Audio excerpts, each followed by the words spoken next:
Welcome to the newest episode of Beatin' and Bangin'. I'm your host, Kyle Dalton. Happy Thanksgiving, Merry Christmas, and Happy New Year, everyone. I hope you all enjoyed the holiday season and the off season. It's been a while since we last visited. In fact, it's been over 2 months since my last video. For those of you who have followed me for the past several years, you know I've not ever taken that much time off at the end of a season. This past year was different. As I've documented, I started off the 2025 season in a Florida hospital with the flu and completely missed the Daytona 500. And then in August, I suffered a stroke. I'm going to be completely honest with you guys, as I've always been in the past. The stroke affected me way more than I wanted to believe, and I wanted others to believe. While I've been relatively good with my speech and physically, my memory and mental state have suffered. Anxiety, fear of it happening again. Disbelief that it ever happened in the first place. And memory loss, like forgetting what I'm thinking or writing right smack dab in the middle of a story, is something I've never experienced before. I say all of that to say this: that's 2025. It's mostly behind us, but I wanted to let you guys know why I took so much time off. And wouldn't you know, my break just happened to come when NASCAR had one of, if not the most significant ever off seasons of news.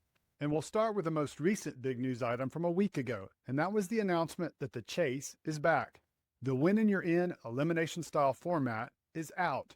We're returning to the 10-race chase with 16 drivers in 2026. I know some of you still won't like it, and that's okay, but I think this was a good compromise for everyone. I'm personally looking forward to this season and the new format. The other big news was the lawsuit between 2311 Front Row Motorsports and NASCAR was settled, with the teams getting permanent, transferable charters ensuring long-term stability. Teams will also get increased revenue with an increase in the share of media rights and will now share in international revenue for the first time. But that wasn't the only thing to come from the trial. Former Commissioner Steve Phelps made some pretty harsh comments in personal text that were revealed at the trial and, as a result, stepped down from his position. I didn't think there was any way he would survive those remarks, and he didn't.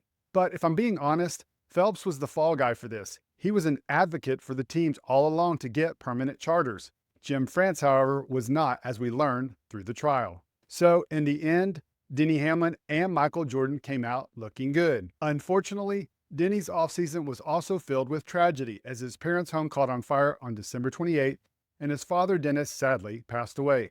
His mother, Mary Lou, is still recovering, and Denny last posted on X about it on New Year's Eve. He said, "Thank you to everyone who has reached out with condolences on my father's passing. My mother continues to improve, and our family truly appreciates the outpouring of support and the respect of our privacy during this time." Unfortunately, that wasn't the only tragic news this offseason. As you all saw, Greg Biffle and his family sadly died in a plane crash in December. The NASCAR community once again incredibly affected by yet another aviation disaster. Tough, tough stuff. Sending my thoughts out to both the Hamlin and Biffle families and friends during this incredibly difficult time. While I haven't been writing and making any videos on NASCAR, I obviously was paying attention to what was happening while also exploring my interest in AI, which I've talked to you guys about on several occasions last year. Since November and the end of the NASCAR season, my AI world has dramatically changed. How so? I present to you Exhibit A. This is an app I created that's now available in the App Store. I'll include a link in the description, but it's the NASCAR schedule for all three series, and it features detailed information for every track and race, including last year's winner, race distance, and quite honestly, one of, if not the main reason I created this app, where the race is being broadcast. Yes, that means throughout the 2026 campaign, you can look at the app and know the channel to watch the Cup race on. And then at the bottom of each race, you can get more information about the track, buy tickets, or watch it on your device. One other feature I wanted to highlight was the map, and that's just basically a map of the US that features all the races with green flags. Each flag is clickable and it pulls up the same details I just showed you on the race pages. Just a different way to view the NASCAR season. I'm sure some of you are asking, does Kyle know how to code?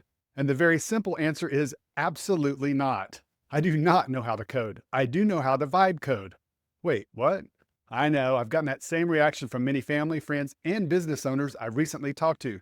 If you haven't heard of vibe coding, you will soon. My personal definition of vibe coding, which I think is a good one because it's so simple, is speaking things into existence.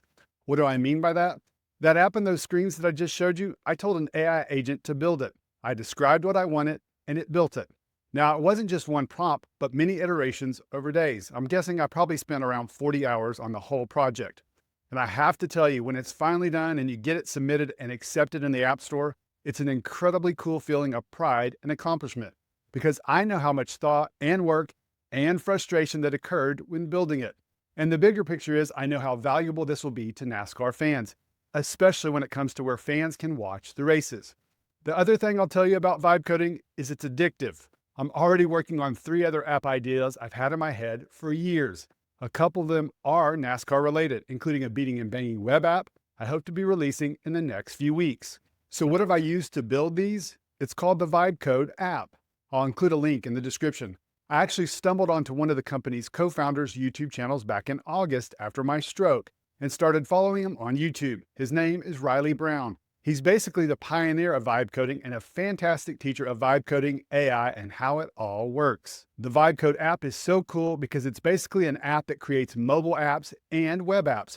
So you give it a prompt, send it, and wait for the result. I'm telling you, it's like watching magic happen right before your eyes, and I'm always super excited to see the first rendition of what I asked it to create. I have to tell you, just in the 2 months I've been working with these guys and their app, so much in the AI space has changed, and it's for the better. It's so much more powerful, and so when you ask it to build an app now, it can get a lot more done on the first try. We're talking full apps. So go check out the link in the description and take a look at the Vibe Code app. I know you'll love it.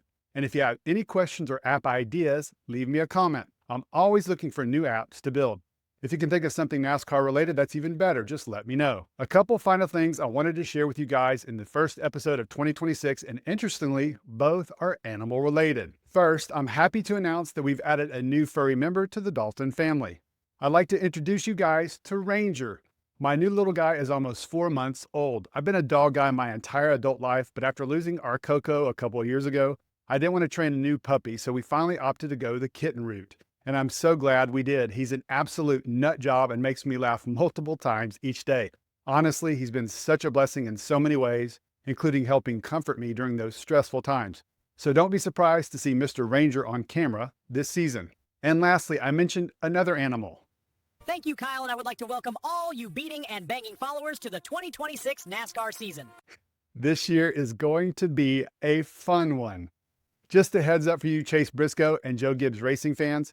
Check back later this week for an exclusive interview I had with Chase, where he addressed the departure of Joe Gibbs Racing competition director, Chris Gabehart, and made a really interesting admission about his hero, Tony Stewart, and the advice Smoke recently sought out from Briscoe on his return to NASCAR. All right, guys, that's a wrap on today's episode. I want to thank you all for checking out the first episode of 2026 and supporting the channel. I really do appreciate it and hope you have a great rest of your day.